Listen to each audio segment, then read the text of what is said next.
Local NHS bosses have now launched a formal consultation on their plans for the future of healthcare in South West London and Surrey.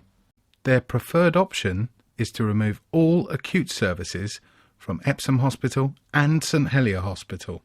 This would mean the removal of A&E, maternity, children's, intensive care, cancer care, coronary care, emergency surgery and emergency medicine from our 2 nearest hospitals.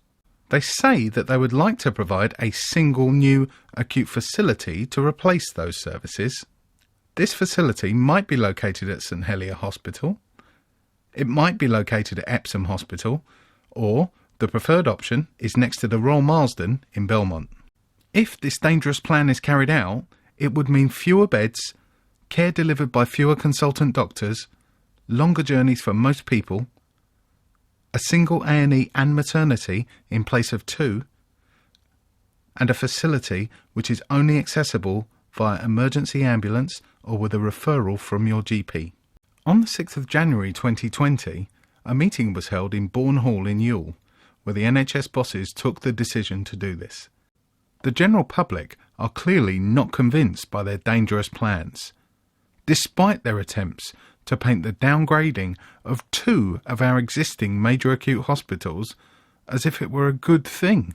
Hi, I'm Bernie Leo, County Councillor for Epsom West and Borough Councillor for Stamford Ward.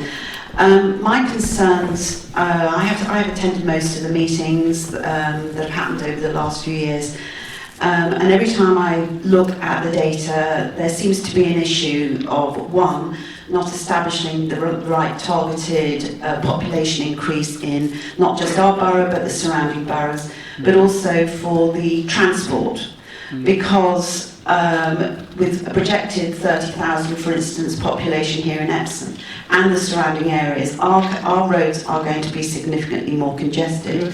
When I took the proposed timescales as put in one of the consultations to one of the paramedics, they said they wouldn't be able to do that with a blue light on at 3 o'clock in the morning.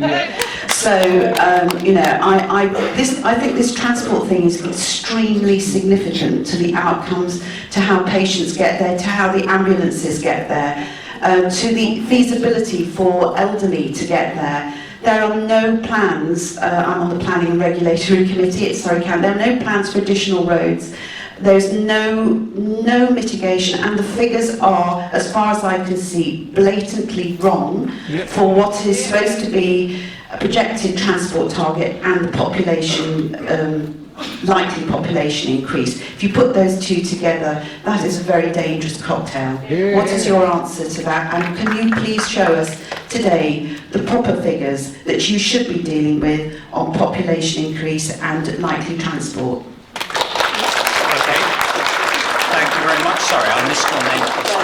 Bernie. On the travel analysis, that was done by an external company who is an expert in these areas, and they've also tested that with people. However, we are moving into consultation phase.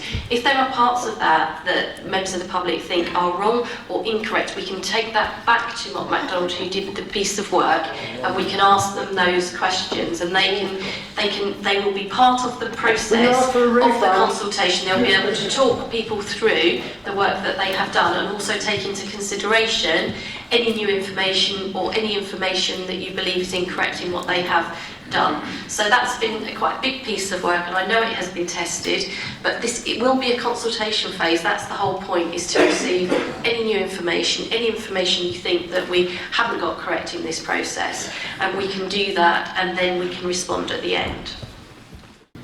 So I just want to add to what Sarah said around the population growth work. All of that work was derived, in fact, from the work that was done by each local authority. We had representatives on the overall integrated impact assessment steering group, which looked at issues around population growth. So of course, if there's new information, as Sarah suggests, that we need to look at around those projections, we will look at it. Mark MacDonald will be asked to complete their work and to consider any new evidence as part of it. Thank you. The people behind this dangerous plan are putting consultation leaflets through your doors. It explains their 3 options, all of which would see acute services removed from 1 or both of our local major acute hospitals. The document does not contain an option to say that you disagree with all of their proposals. If you receive one and you decide to fill it out, then we suggest that you tell them, in no uncertain terms, none of the above. Tell them that we need to keep all services at all of our existing hospitals. We need more beds, not fewer. We need more doctors, not fewer. We need more hospitals, not fewer. We need more capacity, not less. And you might like to sign our petition at koshh.org/petition. This might be our last chance to save our local hospitals.